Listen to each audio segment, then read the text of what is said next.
Você teria coragem de participar de uma rebelião contra a maior autoridade do universo? Vou melhorar a minha pergunta. Você teria coragem de se rebelar contra Deus?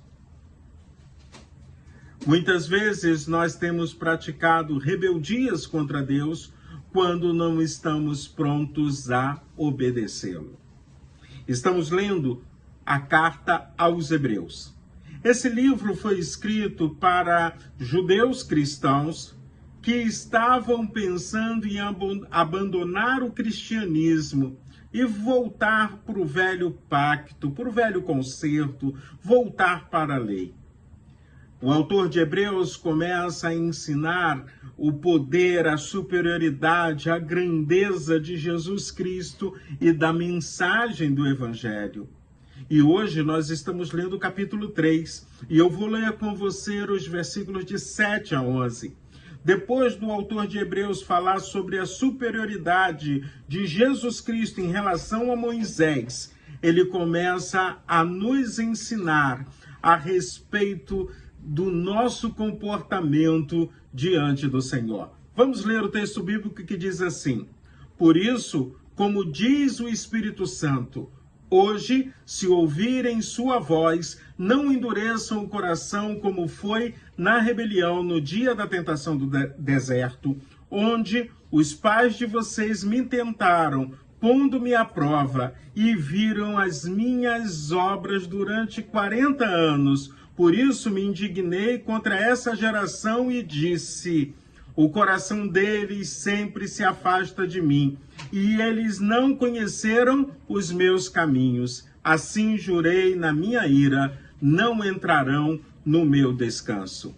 Quando eu olho essa porção do livro de Hebreus, que é uma porção da Bíblia, que está citando um salmo de Davi, que é o salmo de número 95, eu fico tentando imaginar o povo de Israel atravessando a pé enxuto o Mar Vermelho, porque ele se abriu para que o povo atravessasse. Eu fico tentando imaginar o povo de Israel sendo alimentado pelo maná que cai do céu. Eu fico tentando imaginar um povo que não era um povo guerreiro, vencendo guerra, vencendo luta, vencendo batalhas, lutando, conquistando cidades, conquistando territórios. E eles sabiam que era a mão de Deus que estava agindo através deles. Mas mesmo assim, decidiram ali no Sinai a desobedecer ao Senhor. Alguns ficavam reclamando, lembrando dos manjares do Egito, mas lá no Egito eles estavam em situação de escravidão.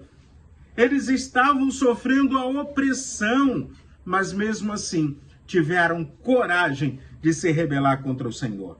A outra coisa que eu quero destacar com você é que Deus está falando com você no hoje.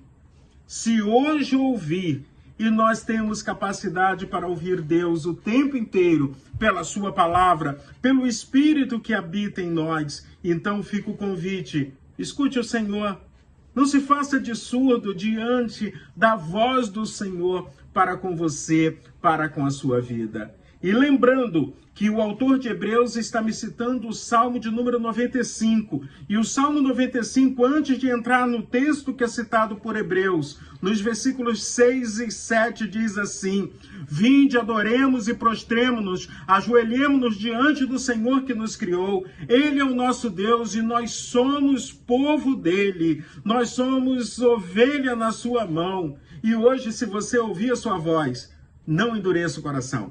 Salmo 95. Então fica o convite para você, nesse dia. Se você está ouvindo a voz do Senhor, não endureça o coração. Permaneça firme em Cristo. E saiba que do mesmo jeito que o povo de Israel tinha Canaã, nós temos um descanso eterno, que Deus preparou em Jesus Cristo para mim e para você. Então vamos caminhar com o Senhor com o coração obediente. Nada de rebeldia, nada de rebelião, nada de desobediência, porque Deus continua falando ainda hoje. Então, que Deus possa abençoar ricamente a sua vida e que você esteja com os ouvidos abertos a ouvir a voz do Senhor nesse dia.